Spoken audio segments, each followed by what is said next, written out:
literally looked shocked at me and said, I can't cover this. It was $478 for pre and post date expenses. Welcome back, guys. Thanks for tuning in. I got another video for you. It's about ghosting and dating. But before we get into that, let's review this woman's video where she's going to tell us what her dating expectations and requirements are. Let's get into it. Okay, so I just got into my car after going on a date, right? And let me just tell you something. I don't know what the deal is with like men now, but I had told him prior that I will be having pre and post date expenses, and is that okay, and are you going to cover them? And I don't know if he wasn't listening or like what the deal was or whatever, but when I handed him the white envelope, he looked shocked, and then he opened it and it's receipts. Hello, pre post date expenses. Hello, like what kind of females do you be dating? You know what I'm saying? So anyway, so I handed it to him and he literally looked shocked at me and said, I can't cover this. Well, these are the fruits of the simping epidemic. This is what simping has created. It has elevated these women to demand that you not only pay for the dates, but you also have to pay for the pre-expenses for the dates. In other words, they want you to treat them as if she was already your woman. It was $478 for pre and post date expenses. You asked me on a date. And I know I sound like a broken record, but I keep telling you guys, do not go on dinner dates. Coffee dates or ice cream dates is the best way to go when it is your first date. You don't even know this woman. And mind you, we really didn't even have that good a conversation because he was on his phone the whole time, and I have a very strict no phone policy on dates. Hello, you're here to pay attention to me. Okay, well now this is starting to make more sense to me. For those of you, the 3.5 to 4% of women who watch my content, let me just give you some information here. When the guy is interested in you, he is not going to be on his phone. It's plain and simple. He's going to be engaging you in a conversation, getting to know you to see if you two are compatible. It is very evident that this guy is not interested in this woman, was not interested in her from the very beginning, and yet he just proceeded to go on this date. He just wasted time and money. His time and also her time and also his money. Look at all the effort that I had to put into going on this date, and now you have a problem with pre and post date expenses? Are you fucking kidding?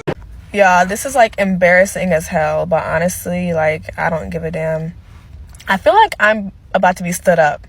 So I have a date planned with this guy at 6, and it is 5:46 right now. So I was already headed toward his area. He doesn't really, we don't text all day, which is cool with me, but like I FaceTimed him 2 times like 15 minutes ago, just like confirming, because I'm on the way right now. And I haven't heard from him, and I texted him, haven't heard from him. So I just pulled over because I'm not about to keep driving if I don't know I'm about to meet up with you, you know? And it's raining, so. All right, well, let's review this together here. She is driving to his area for the date. She has FaceTimed him twice. She called him, no answer. Texted him, no answer. And yet she's still going to the date. And by the way, to add insult to injury, it is raining. So how do you think this date's gonna end? I'm gonna wait. I shouldn't even be waiting. I should just go home right now, but I'm gonna wait until 6 o'clock. And if I don't hear from this man, I'm having a night in. I would usually turn this into like a solo date. I say usually. All right, guys. So he's talking about he forgot about this thing he had to go to.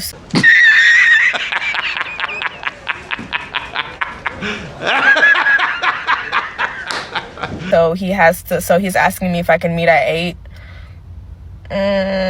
Not really. I feel like I feel like that's kind of disrespectful. So I did not end up going home. I romanticized life, and I feel like one thing always leads to another. So I made reservations for one at a cute sushi place. So I'm about to head there now. Yeah, a date with the baddest bitch. Have you ever been stood up on a date and you didn't know how to respond or deal with your emotions? This is the easiest thing you can do that will make you step into your power and make you feel so much better. If you've been stood up by a guy, send him a message that says, I could never take a man seriously who doesn't follow through with a plan. All right, well, here's my answer to that. A man with a lot of options does not care about that message that you are not going to take him serious, because he's got a ton of options. Like, I don't get it. I really don't freaking get it.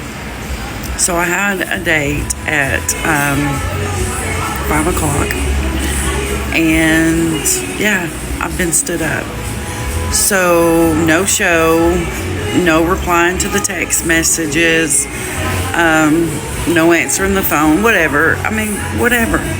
Maybe he was catfishing me. I don't know. Or maybe you were catfishing him. Have you thought of that?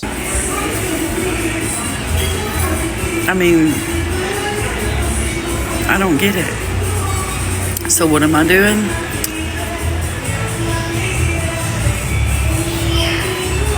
Having Mexican by myself. I mean, it is what it is, right? Yeah. Or maybe a younger woman, a more beautiful woman, replied to his messages and he decided to go for her and not for you. So now you know what it is like to compete with younger women for the same man. That can be a possibility too. I just got set up on a date. I drove almost 40 minutes to meet this guy for coffee. We decided to drive halfway. Text him I'm here. Nothing. Great.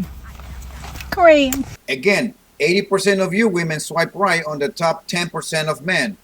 So this woman drove 45 minutes to meet this man halfway. 45 minutes for him, 45 minutes for her. Do you think that there could be a possibility that this man, out of all of these women that have swiped right on him, found a woman that was closer to him than 45 minutes and decided not to even respond to this woman and go on a date with a woman that was just minutes away for him? But it's okay. I am going to go get myself some food because I deserve it. And this is not going to be a setback. We're just going to redirect our energy to only people that matter, okay? I'm actually glad I didn't meet this guy. Keep telling yourself that, darling. Because clearly not worth it. All right, what do all of these women have in common? Every single one of them were into the guy, eager to meet this guy, willing to drive 45 minutes, texted, call, FaceTime, stay out there in the rain. Despite all of that, they made it to the date on time, and they even stayed there longer than that, waiting to see if the man will show up. None of them did. And this is the one thing that you ladies need to be aware, that all of the things that you put in your preferences of the man that you are interested in dating, 80% of women are also selecting the same type of preferences. 6 figures, 6 inches hanging below, a six-pack, in good shape, making good money, blah, blah, blah, blah, blah. 80% of women will also swipe right on the same guy, giving that man a ton of options. So don't be surprised when the man doesn't show up to the date. So my advice to you, women, will be to give the average guy a chance. Like many women are saying in many of their TikTok videos, that it is time to give the average guy a chance. The guy that, the short kings, like they're saying, or the guys that they don't make that much money, or the guys that, they don't have a six-pack. Give those guys that you will normally swipe left, swipe right. But the question is, will you take that advice?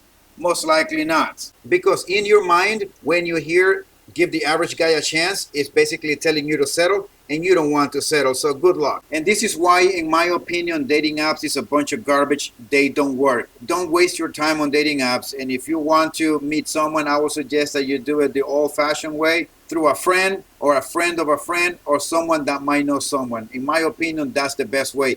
Guys, take care of yourself. Please watch your six at all times, and I'll see you next time.